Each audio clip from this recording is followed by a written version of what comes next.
अस्सलामुअलैकुम वरहमतुल्लाहि वबरकातुहू। हाँ जी तुम्हारी कि मैं उम्मीद कर रहे कि सारे खैर खरीत नाल हो गए जिवें कि तुसीं देखदे पए यूट्यूब चैनल मुंशी मुहम्मद साहब तो माशाअल्लाह अज दा व्लॉग स्टार्ट करते पे दोपहर के पूरे 1:30 बजे। तो अज साढ़े कोल 24 तरीक है। अज मेरा ख्याल कल रात में शबे मराज कि अज रात में तो मैं कितने आया खड़ा वा। मैं अपना साडा घर ही है जमान अक्सर मेरे ना 11वीं शरीफ परसों वाली वीडियो खत्म शरीफ भी पढ़ाता तो दिशा होना को जी मेरे को आन जान बच्चे भी पढ़ाता वे तो मैंने कोई जरूरी काम से वो काम करने वास्ते आया। हाँ बच्चे की हाल चाल है और सब खैर खरीए ते अज फोन शोन नहीं जे चुकते अज हैं मैं बड़े फोन किए जे अज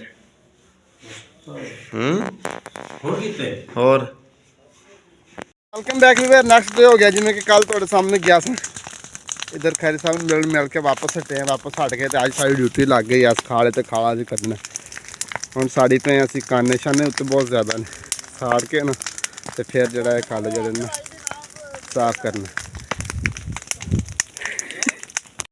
वेलकम बैक वीवर जिमें कि थोड़े सामने गए सन खाले तो खाला कढ़िया वे चिकड़ मिकड़ के कढ़ कुढ़ के खाला तो हूँ आ गए वापस घर आके रोटी छोटी खाधी कपड़े चेंज किए तो हर साइड का तुहानू एक दफ़ा माहौल चेक करावां। अज ना बदल ही हर तरफ जड़ा है ना सुरई बिल्कुल लगाया भी हल्का फुल्का किते किते सुरई निकलता है बदलों के हवा ठंडी चलती पई है बिल्कुल हर तरफ जड़ी है ना फसलों जड़ियाँ ने लहर आंदियां ने पईयां। तो मैं अज तुहानू विखावां एक नवीं चीज़ टोकरा जड़ा आ नहीं होंदियां चमक दूध की चमक का टोकरा बनता किस तरीके बनता वो तुहानू भी विखाने। कारीगर साडे नेड़े आया बैठा वे टोकरा बनाता पाया वे चल के तुहानू विखाने है सामने चेक करो। यह तूत दी चमकां जड़ियाँ सारियां खिलरियां पईयां जिस तरीके तूत नाल सोटियां वड्डी दियां ने वढ़ के कली कली करके फिर इन्हू साफ करके बिल्कुल क्लीयर करके थल्लों कढ़ के ऐसा बुरी लगे हैं। ये कदों का तू ये जाच सीखी है टोकरा बनाने की?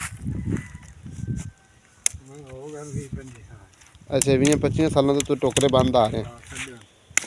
ये मैंने लगता थोड़े जो काफ़ी बंदे बंद हैं टोकरे। सही ठीक चेक करो भला इवें का मतलब तुसीं भी कितने बनता वेख्या दूध दी चमकां का टोकरा अक्सर घर की जरूरत के काम आने वाली चीज़ है। ये जो ना कंप्लीट हो जाएगा ना फिर भी एक दफ़ा तुहानू मैं आके दिखावांगा कि उत्तों बंद ला के मुठ बन के बिल्कुल क्लीयर करके बड़ा VIP करके जे तो तकरीबन मेरे ख्याल में 2 हिस्से बन गया एक हिस्सा तो बाकी है जे फिर फुल बटा फुल हो के कंप्लीट हो के तो फिर जड़ा भी ना ख़त्म कर दिता जाएगा। बाकी कर देगा ये जो क्लीयर होएगा भी तुम दिखाने फिर अपना व्लॉग भी कंटिन्यू रखने कुछ और मतलब जिस तरीके अज का व्लॉग बनया सारा थोड़े दोस्तों शेयर करा जिन्हें दोस्तों चैनल में सबसक्राइब नहीं मारे मारो सबसक्राइब फिर अज की जितनी वीडियो थोड़े करने शेयर। वेलकम बैक वीर व्लॉग में चलाद्या हुए अगे बढ़ता हुआ मेरे हाथ में आ गई दातरी तो दातरी लैके ना मैं कितने जा रहा वहाँ वो चल के तुम दिखाना अगे। फिलहाल एक दफ़ा मैं जा रहा हाँ दातरी जिते लैके जो मुकाम पर पहुँचागा ना उत्थे चल के तुम दसना भी दातरी किस जरूरी काम आ रही है। ये भी एक बड़े वड्डे काम वास्ते दातरी आ रही है। ये सिर्फ दातरी नाल चीज़ को कट के ज़ाया नहीं कर देना उन्होंने अगे बढ़ाने वास्ते दातरी अज जरूरत आ रही है। चलते पे मैं आ गया इधर कणक दे विच तुहानू जिवें कि याद है कि जिहड़ा ना हुण शजरकारी का मौसम चलता पिया है न्यू पौधे लाने का मौसम चलता पिया है। जिस तरह का भी तुसीं पौधा लाओ अजकल यदि बहार है मौसम बहार आ रहा है खजान तो बाद मौसम बहार आ रहा है बहार तो फिर हर चीज़ अपने फोट में आ जाएगी अपने फूल खिलाएगी।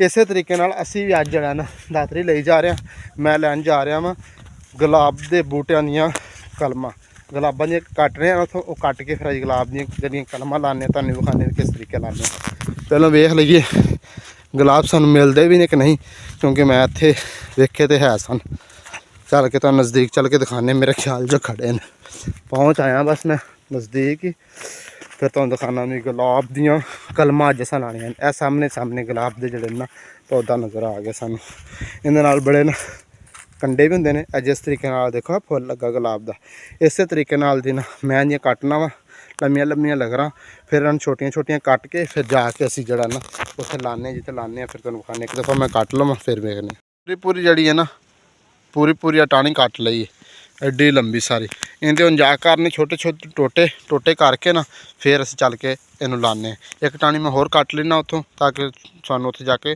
ਥੋੜ੍ਹੀਆਂ ਨਾ ਮਤਲਬ ਲੱਗਣ, ਸਾਰੀਆਂ ਜਿਹੜੇ ਨੇ ਪੂਰਾ ਆ ਜਾਵੇ। ਜਿੱਥੇ ਜਾ ਕੇ ਲਾਉਂਦੇ ਫਿਰ ਉੱਥੇ ਮਿਲਦੀਆਂ ਚੱਲ ਕੇ। ਆ ਪਹੁੰਚੇ ਮਕਾਮ ਤੇ, ਇੱਕ ਬਾਲਾ ਲਿਆਂਦਾ, ਇੱਕ ਕੁਹਾੜੀ ਲਿਆਂਦੀ, ਗੁਲਾਬਾਂ ਦੀਆਂ ਕਲਮਾਂ ਲਿਆਂਦੀਆਂ ਨੇ।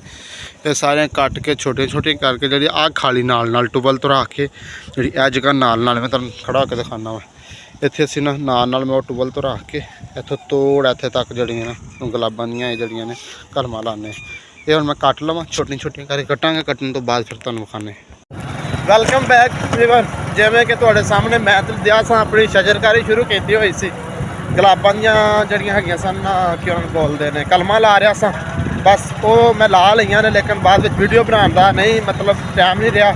ਉਸ ਤੋਂ ਬਾਅਦ ਨਿਕਲ ਆਇਆ, ਹੁਣ ਜਾਂਦਾ ਪਿਆ ਆਪਣੇ ਸ਼ਹਿਰ ਵੱਲਰ।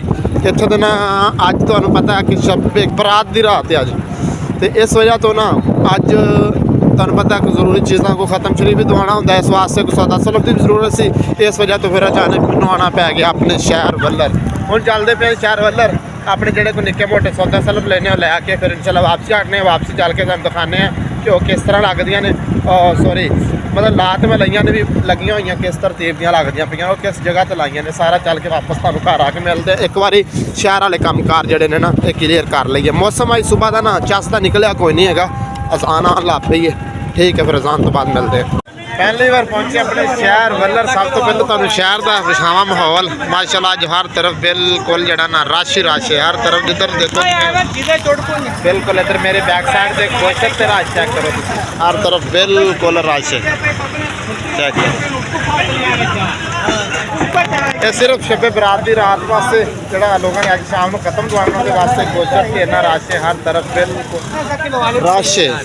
आवाम जी खरीदो फरोख्त जी बिल्कुल मसरूफ है। असी भी आए सब्जी वाली दुकान से सदर को इहदे को लैने समान अपना लैके तो फिर सीधे होंगे पे रवाना अपने घर में। शोर बहुत ज़्यादा है, आवाज़ भी पता समझ आ रही कि नहीं आ रही। ओके करे अज मेरे माड़ा जिहा हत्थ पवा दो, थैंक यू, मेहरबानी सर। सब्जी तो लईए लै हुण बस जाना करियाने वाली दुकान तो, उत्थों लैना सौदा तो डायरैक्टली घर, क्योंकि देर होंदी पई है ना। सूरज बिल्कुल जेड़ा कित्थे पहुँच गया वे खत्म दवाना, इस वास्ते जल्दी जावांगा। फैमिली पर अपने सौदे सलब सारे किते ने कंप्लीट लैके तो वापसी घर नूं होए जाने रवाना। सीधा मुँह हो गया हम घर नूं। ते यकीन करो की बंदा दसे यार, इतने महंगे महंगे सौदे हो गए ना। अजे घूमत जरिए होनी होनी है, इस दौरान पता नहीं हले की बनना। मैं यकीन करो तम्बाकू लिया वे, यही तम्बाकू नाल टंगा खड़ा सामने। यही तम्बाकू आज तो थोड़े दिन पहलों ना तकरीबन 2 महीने पहले 600 रुपये किलो सी। अज ये तम्बाकू जड़ा ना हालांकि चंगा नहीं है, दरम्याना जिहा होवे, ते तम्बाकू मिला सानू पूरे 1000 रुपये किलो। बंदा मरे तो कितने मरे, हर चीज़ इतनी महंगी हो गई है। तो बाकी तो फिर जो है वे बस मजबूरी है, की करिए हुण लाना। और तुसीं आखोगे आते नशा है मतलब एवं सिगरेट नोशी है तो मतलब फालतू, लेकिन की करिए अबू पींदा वे उन्होंने वास्ते तो साड़ी मजबूरी है, फिर लाना पैंदा। बस सारे सौदे कुछ झोली विच ने, कुछ थल्ले इधर टंगे ने, कोई इधर टंगे ने। बस हुण सीधा मूँह हो गया घर नूं। हुण मिलते हैं घर पहुँच के थोड़ी देर तो बाद। पहली बार पहुँचे हैं घर। घर पहुँचने तो बाद एक दफ़ा तुहानूं मौसम विखावां। हर तरफ मौसम जड़ा ना बिल्कुल ठंडी हवा ते बदल उस तरीके नाल। सूरज बिल्कुल जड़ा ना गरूब हो गया। सामने जी जगह रोशनी नहीं सुरग आ रही, सामने गरूब हो गया। हुण तुहानूं दिखावां जिहड़ियां असीं कलमां लाइयां सन दोपहरी, उस बाद फिर वीडियो दंड करने। ऐसी सामने लाइयां सन जिहड़ियां टोके ना आ लाइन बन के नाल इत्थे नाल आ जांदियां ने प्लेटां। इत्थों नाले ते वाड़ रहेगी, नाले जड़ा नाल इस तरह डेरा अटैच हो रहा वे थड़े दे नाल तोड़। अगर अच्छे तरीके नाल फुट पईयां तो फिर माशाअल्लाह इत्थे जड़ा ना बिल्कुल बड़ा VIP माहौल बन जाएगा। हुण चेक करो आ सारी लाइन बन के ना इस तरीके दे नाल। तुसीं भी दस्सिआ जे कि तुहानूं किवें लगियां ने, पसंद आईयां ने कि नहीं। इधर नाल इस वक्त प्याज ने, अगों पता नहीं किहड़ी फसल इत्थे आंदी है। तो इत्थे ही करने अज दी वीडियो दा उम्मीद करने कि तुहानूं साडी अज वाली वीडियो पसंद आई होगी। अगर पसंद आई साडे चैनल जरूर सबसक्राइब करें जे, लाइक करें जे, अच्छे कमेंट करें जे। इंशाल्लाह मिलांगे नई वीडियो नई स्टोरी नाल। अल्लाह हाफिज़ बाय। एक गल मैं भुल गया, अज माशाअल्लाह हैगी शबे बरात दी रात। अगर मेरी वजह तो किसी कोलों कोई गलती, मेरी वजह तो कोई गलती कताई अगर तो हुई है, ਤੁਹਾਡਾ ਕਿਸੇ ਦਾ ਦਿਲ ਦੁਖਿਆ ਹੋਵੇ, ਕੋਈ ਗਲਤ ਗੱਲ ਮੈਂ ਕੀਤੀ ਹੋਵੇ ਤੇ ਮਾਜ਼ਰਤ ਨਾਲ ਮਾफ़ ਕਰ ਦਿਓ ਜੀ, ਕਿਉਂਕਿ ਅੱਜ ਦੀ ਰਾਤ ਨਾਮਿਆਂ ਮਾਰ ਅੱਲਾਹ ਪਾਕ ਦੇ ਕੋਲ ਪੇਸ਼ ਹੋਣੇ ਨੇ। ਇਸ ਵਜ੍ਹਾ ਤੋਂ ਹੁਣ ਤੋਂ ਪਹਿਲੋਂ ਤੁਸੀਂ ਜਿਹੜਾ ਨਾ ਮਾफ़ ਕਰ ਦਿਓ ਅਗਰ ਮੇਰੇ ਕੋਲ ਕੋਈ ਗਲਤੀ ਹੋ ਗਈ। ਅੱਲਾਹ ਹਾਫਿਜ਼।